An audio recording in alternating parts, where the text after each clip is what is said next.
स्वागत आपका। मैं देश दीपक सिंह। आज हम लोग चर्चा करेंगे क्लास 9th मैथमेटिक्स एनसीईआरटी में लंबी विभाजन प्रक्रिया या लॉन्ग डिवीजन एल्गोरिथम के बारे में। अब यहाँ पर लंबी विभाजन प्रक्रिया कोई नई बात नहीं है और एल्गोरिथम जो शब्द है, एल्गोरिथम का मतलब होता है कि कुछ निश्चित चरण हैं, कुछ निश्चित चरणबद्ध तरीके होते हैं। उन निश्चित चरणबद्ध तरीके के द्वारा यदि विभाजन की प्रक्रिया की जा रही है तो उसे हम एल्गोरिथम कहते हैं। अब यहाँ पर देखिए कि लॉन्ग डिवीजन एल्गोरिथम को समझने से पहले इसके पहले की कक्षाओं में बहुत सी भाग देने की प्रक्रिया या विभाजन की प्रक्रियाओं के संबंध में हमने पढ़ा, जाना और समझा है। तो वहाँ पर देखिए, जैसे आपने देखिए यहाँ पर भाग देने की प्रक्रिया, पहले यहाँ पर उदाहरण के रूप में देखिए कि 10 में अगर 2 से भाग दे रहे हैं तो 5 बार जा रहा है और यह 10 हो जा रहा है। फिर यहाँ पर शेषफल 0 प्राप्त हो जा रहा है। इसका मतलब संख्या 10 2 से पूर्णतया विभाजित हो जा रही है। इसी प्रकार से यहाँ पर दूसरे एग्जाम्पल के रूप में लिया गया है 16 और 16 डिवाइडेड बाई 3। 16 divided by 3। अब यहाँ पर देखिए 16 डिवाइडेड बाई 3, 3 से 16 में भाग दे रहे हैं, 5 बार गया, यहाँ पर 15 आया और जब इसको माइनस किया तो यहाँ पर 1 आ गया। यहाँ पर शेषफल प्राप्त हो रहा है। तो अब ये देखिए, पहली चीज समझिए यहाँ पर कि भाजक क्या होता है, भाज्य क्या होता है, शेषफल क्या होता है और भागफल क्या होता है। यदि a कोई पद है, a कोई पद है और इस a पद में b से भाग दिया जा रहा है तो यह भाज्य है। a भाज्य है, b भाजक है और कितनी बार जा रहा है उसे हम भागफल कहते हैं। और भाजन की प्रक्रिया के पश्चात जो शेष बच रहा है, जो कुछ भी बच रहा है उसे हम शेषफल कहते हैं। तो भाज्य क्या है? वह संख्या या पद जिसमें भाग दिया जाता है उसे डिविडेंड कहते हैं या भाज्य कहते हैं। इसी प्रकार से भाजक क्या है या डिवाइजर क्या है? जिस संख्या अथवा पद से भाग देते हैं उसे हम डिवाइजर कहते हैं या भाजक कहते हैं। फिर भागफल क्या है? वह परिणाम जो एक संख्या को दूसरी संख्या से विभाजित करने पर प्राप्त होता है उसे हम भागफल कहते हैं। जैसे 10 में हमने 2 से भाग दिया तो 5 बार गया, तो वह परिणाम प्राप्त हुआ कि इसको विभाजित करने पर 10 को 2 से क्या परिणाम हमको मिल रहा है, वही भागफल कहलाता है। फिर शेषफल या रिमाइंडर क्या होता है? बचे हुए भाग अथवा पद को हम शेषफल कहते हैं या रिमाइंडर कहते हैं। तो इन बिंदुओं पर एकदम से आपको क्लियर होना है कि डिविडेंड क्या होते हैं, डिवाइजर क्या होते हैं, क्वेसेंट क्या होते हैं और रिमाइंडर क्या होती है, भाज्य क्या है, भाजक क्या है, भागफल क्या है और शेषफल। इस पर एकदम क्लियर रहना है। फिर अब देखिए दूसरा बिंदु यहां पर लिया गया है कि गुणनखंड किसे कहते हैं और गुणज किसे कहते हैं, फैक्टर क्या है और मल्टीपल क्या है। तो फैक्टर क्या होता है? यदि एक संख्या दूसरी संख्या को पूर्णतया विभाजित कर दे, एक संख्या दूसरी संख्या को पूर्णतया विभाजित कर दे तो भाजक को या डिवाइजर को डिविडेंड का या भाज्य का एक गुणनखंड कहते हैं। जैसे यहां पर देखिए 12 में अगर 2 से आपने भाग दिया तो ये कितनी बार गया? 6। तो अब यहां पर देखिए यह क्या हो गया? 2 यहां पर एक गुणनखंड हो गया। फिर इसी प्रकार से अगर 12 में 3 से भाग देने की प्रक्रिया कर रहे हैं तो यहां पर कितना हो जा रहा है? 4 हो जा रहा है। तो 3 भी इसका एक गुणनखंड है। इसी प्रकार से यदि 12 में हम 6 से भाग देने की प्रक्रिया कर रहे हैं तो यह कितनी बार जा रहा है? 2 बार जा रहा है। तो 6 भी इसका एक गुणनखंड हो गया। फिर देखिए 12 में अगर 12 से भाग दे रहे हैं तब यह एक बार जाएगा, यहां पर इसका यह भी एक गुणनखंड हो गया। तो इस प्रकार से 2, 3, 6, 1 या इस तरह की जो संख्याएं हैं वह सभी संख्याएं इसके गुणनखंड कहलाती हैं। फिर अब देखिए अगर भाजन की प्रक्रिया हो रही है और भाजन की प्रक्रिया इस प्रकार से पूर्ण विभाजन की दशा में भाज्य संख्या डिविडेंड नंबर को भाजक का या डिवाइजर का एक गुणक कहते हैं। अब यहां पर देखिए जैसे लिया गया है संख्या 15। अब 15 का अभाज्य गुणनखंड यहां पर आप प्राप्त कर रहे हैं और यह 3 और 5 मिल रहा है। 15 बराबर हो गया 3 गुणे 5। तो 3 और 5 यहां पर इसका गुणनखंड है और 3 और 5 का गुणज क्या है? 3 और 5 का गुणज यह 15 है, ये 15 मल्टीपल इसका है। इसी प्रकार से यदि हम संख्या 12 ले रहे हैं तो 2 गुणे 2 गुणे 3, यहां पर देखिए 12 का अभाज्य गुणनखंड निकाला गया 2 गुणे 2 गुणे 3, और यहां पर हमको मिल गया 2 गुणे 2 गुणे 3 या 4 गुणे 3। तो यह 2 गुणे 2 गुणे 3 या 4 गुणे 3 यह इसका फैक्टर कहलाएगा। और यहां पर जो संख्या 12 है वह संख्या 12 इन संख्याओं का 4 3 का या 2 2 3 का यह इनका मल्टीपल कहलाएगा। तो इन दोनों बातों पर क्लियर रहना है। अब यहां पर देखिए, ये तो बात हो गई सामान्य भाग की प्रक्रिया में क्या हम देखते हैं, और यहां पर जो हमने डिस्कस करना है वह हमको डिस्कस करना है किसके संबंध में, यहां पर हमको बहुपद के संबंध में। अब बहुपद में क्या हो सकता है, बहुपद में एक पद भी हो सकते हैं, 2 पद भी हो सकते हैं, 3 पद या 3 से अधिक पद भी हो सकते हैं। तो दीर्घ विभाजन प्रक्रिया में सामान्य सा यह नियम है कि यह भाज्य बराबर होता है भाजक इनटू भागफल और प्लस शेषफल। यह सामान्य सा बचपन से हमको पढ़ाया जाता है कि भाज्य बराबर होता है भाजक इंटू भागफल प्लस शेषफल। जैसे यहां पर 16 में आपने 3 से भाग दिया तो यह हो गया 3 पचे 15, और यहां पर शेषफल 1 आ गया तो 16 बराबर हो गया 3 गुणे 5 प्लस 1। तो ये 16 बराबर इतना हो गया। इसी प्रकार से अगर आप 32 लें और 6 से डिवाइड करें तो यहां पर हो गया 6 पच्चे 30, और यहां पर रिमाइंडर हो गया 2। तब यह 32 यह बराबर किसके हो जाएगा, 32 बराबर हो जाएगा 6 इंटू 5 प्लस 2 के बराबर। तो भाज्य बराबर भाजक इंटू भागफल प्लस शेषफल, यह छोटे क्लासेस से ही, जब से हमने विभाजन की प्रक्रिया सीखा है, भाग देने की प्रक्रिया सीखा है, तब से ये बातें हमने जाना है और इसको अच्छी प्रकार से जानते हैं। अब यहां पर हमने कहा कि यह सारी प्रक्रिया को जो हम पहले से जानते हैं वह बहुपद के संबंध में चर्चा करना है या पॉलिनोमियल के संबंध में चर्चा करना है। तो यदि px व gx चर x में 2 बहुपद हैं, ये पहली बात कि यह दोनों px एंड gx ये दोनों 2 पॉलिनोमियल हैं और चर x में 2 बहुपद हैं। इसका मतलब इनका मान x के बढ़ने या घटने या x के विभिन्न मानों पर निर्भर करता है। फिर देखिए अगली बात क्या यहां पर है, अगली बात यहां पर है कि px की घात यह ग्रेटर देन होगी gx। जब px की घात ग्रेटर देन होगी या इक्वल टू gx की घात होगी, gx की घात होगी, तभी आप भाग देने की प्रक्रिया कर पाएंगे, अन्यथा भाग देने की प्रक्रिया यहां पर नहीं कर पाएंगे। अब ये देखिए यहां पर यह px है, यह px किसके रूप में लिया गया है, यह px भाज्य के रूप में लिया गया है, और यहां पर यह gx है, यह किसके रूप में लिया गया है, यहां पर यह भाजक के रूप में या डिवाइजर के रूप में लिया है। और भाग की प्रक्रिया कर रहे हैं तो यहां पर कुछ qx मिल रहा है, इसको भागफल कहते हैं।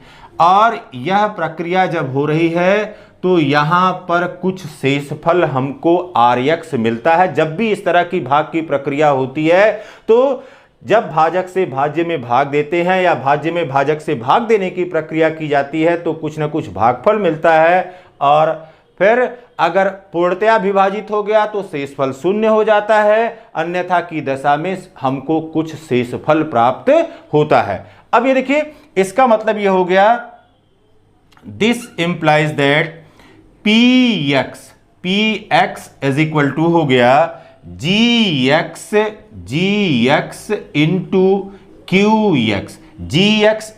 qx plus rx। अब ये क्या है, यह है भाज्य, भाज्य बराबर हो गया भाजक गुणे भागफल प्लस शेषफल। यह बात समझ में आ रही है कि चाहे आप पॉलिनॉमियल की प्रक्रिया के लिए करें या सामान्य गणितीय प्रक्रियाओं के लिए करें या अंक गणितीय प्रक्रियाओं के लिए करें, भाज्य बराबर भाजक इंटू भागफल प्लस शेषफल होता है। अब यहां पर देखिए, यदि हमने शेषफल प्राप्त हो रहा है, अब ये देखिए शेषफल की प्रक्रिया में जो यहां पर शेषफल मिल रहा है, यदि शेषफल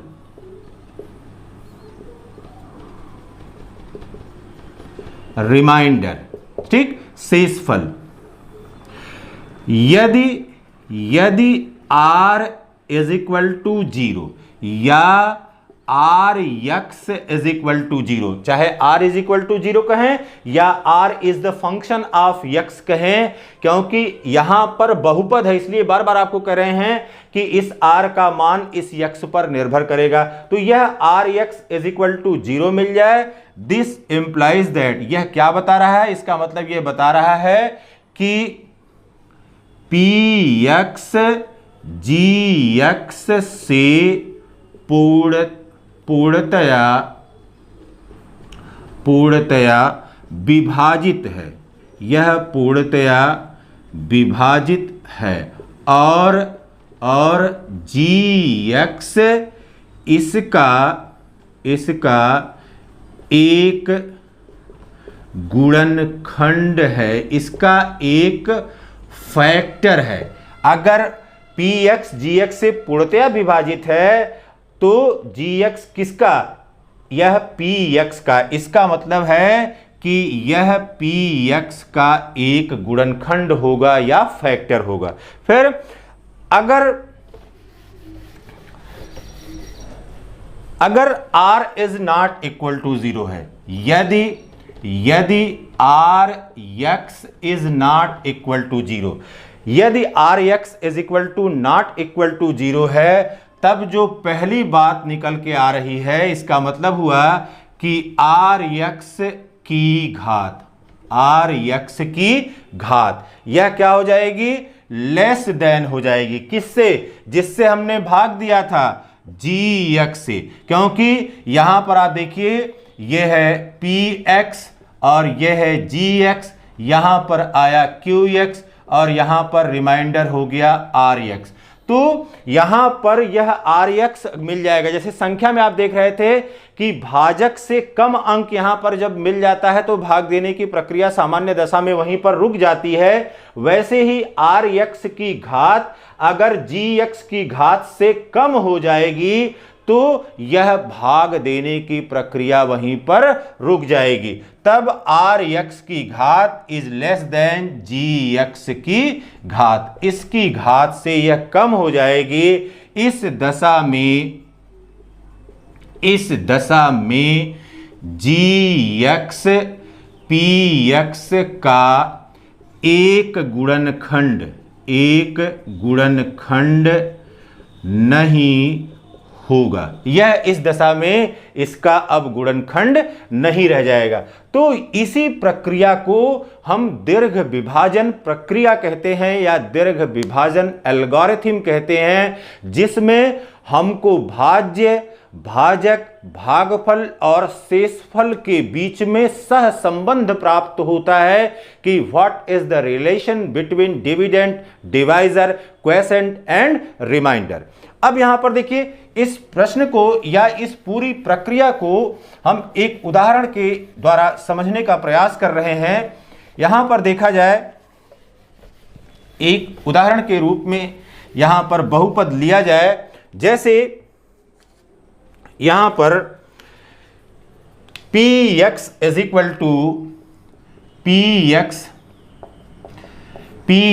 is equal to 3x raise to power 4, 3x raise to power 4 minus 4x cube minus 3x minus 1 and gx is equal to x minus 1। अब यह प्रक्रिया है, देखिए यहां पर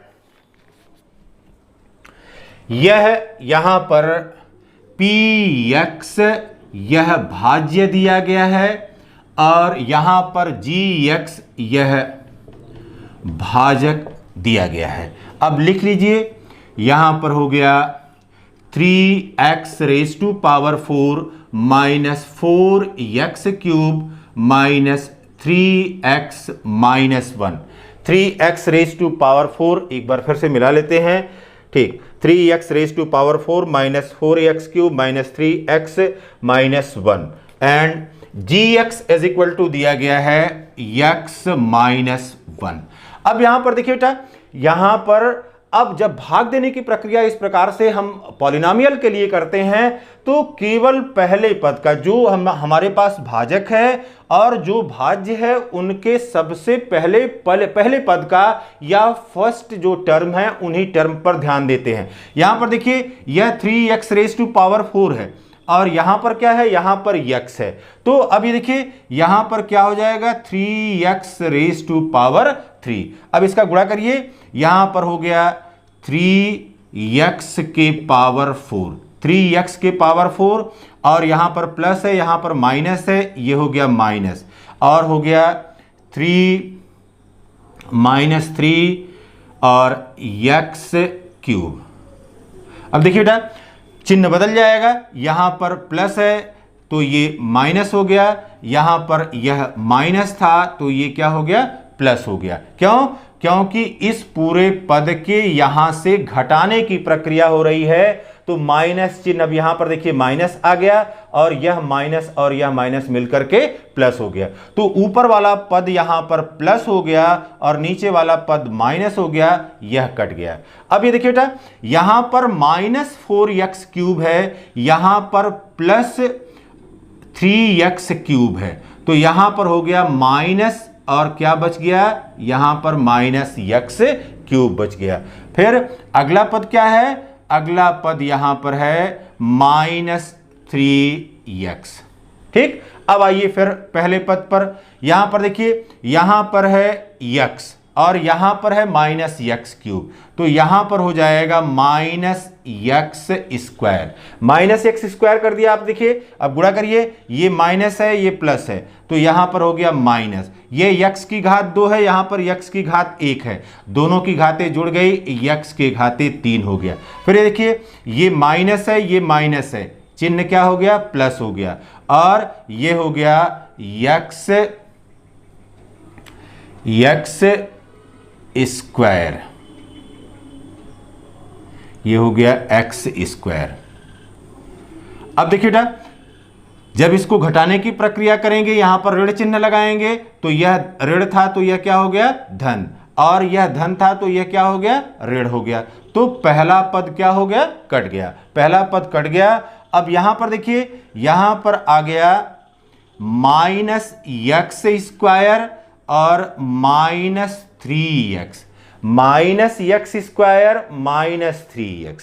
ठीक, अब यहां पर देखिए बेटा यह जो x माइनस 1 है, अब इससे इसको देखिए, अब यहां पर आ जाएगा माइनस, अब यहां पर x स्क्वायर है, यहां पर केवल x है तो यहां पर क्या हो जाएगा माइनस हो गया। अब जब माइनस हो गया आप गुणा करिए, ये हो गया माइनस और प्लस तो ये हो गया minus x square, minus x square और यहां पर माइनस और यहां पर माइनस, ये हो गया प्लस और यहां पर आ गया x। अब इसके चिन्ह को देखिए, यहां पर यह प्लस हो गया और यह माइनस हो गया तो यह कट गया। अब यहां पर देखिए ऊपर ये माइनस 3x है और नीचे माइनस x है, यह हो गया माइनस 4x, माइनस 4x। अभी यह बचा हुआ है, यहां पर आपने उतार लिया माइनस 1। अब देखिए यहां पर माइनस 4x है और यहां पर केवल क्या है, यहां पर केवल x है तो यहां पर अब क्या कर दें माइनस 4 कर दें। तो माइनस 4, अब देखिए ये माइनस और ये प्लस, यहां पर हो गया माइनस 4x और ये माइनस यहां पर हो गया प्लस और 4 एकम 4 हो गया। अब देखिए बेटा यह चिन्ह क्या हो गया, यह चिन्ह प्लस हो गया क्योंकि घटाव की प्रक्रिया में यह ऋण और ऋण मिलकर के धन हो जाएगा और यहां पर यह धन है तो यह क्या हो गया, ऋण हो गया। इस प्रकार से यह कट गया और यहां पर बच गया हमारे पास -5 और ये -5 रिमाइंडर के रूप में है। इसलिए अब हुआ क्या, यहां पर 3x raise to power 4 -4x³ -3x -1 बराबर। अब यह px है, यह बराबर किसके हो गया, यह बराबर हो गया x -1 इंटू और ब्रैकेट में अब यहां पर भागफल लिखेंगे 3x³ -x² -x -4 और प्लस रिमाइंडर कितना बचा है, प्लस रिमाइंडर बचा है -5। तो इस प्रकार से यह आपने देख लिया कि जो प्रक्रिया हमने देखा था कि px = है यह gx into qx plus rx। इस प्रक्रिया को यह पूरा चरण संतुष्ट कर रहा है। अब यहां पर एक प्रक्रिया और करें और इस प्रक्रिया को करने के पश्चात देखें कि क्या रिमाइंडर जो हमको मिल रहा था यहां पर यह rx बराबर हमको -5 मिला हुआ है। इसको हमने यहां पर नोट कर लिया। अब यहां पर देखिए जो बहुपद लिया गया है इसी बहुपद में हम मान को रखें और रख करके देखें कि क्या उतना ही रिमाइंडर हमको मिल रहा है। देखिए यहां पर हम निकालें, यहां पर दिया गया है gx = x -1, ये दिया गया है। अब हम वैल्यू इसकी निकालें p1 निकालें। इसका मतलब है कि अब x = क्या हो गया, x = 1 हो गया। तो x = 1 रख करके मान निकालें, 3 × 1 के घाते 4 -4 × 1 के घाते 3 -3 × 1 -1।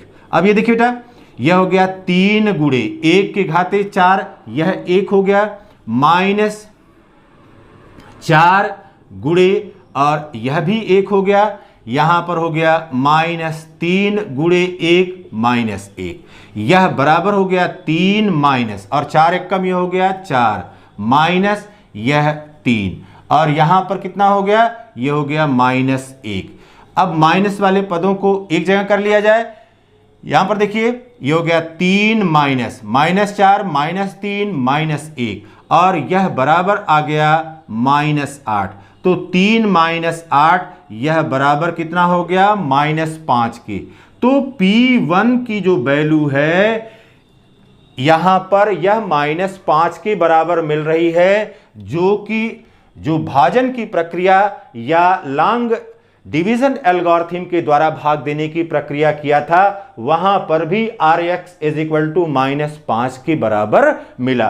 तो इसके संबंध में चर्चा आगे होगी when we will discuss about the remainder theorem. जब हम शेषफल प्रमेय के संबंध में चर्चा करेंगे तो यह बात आपको वहां पर समझ में आएगी। Have a nice day.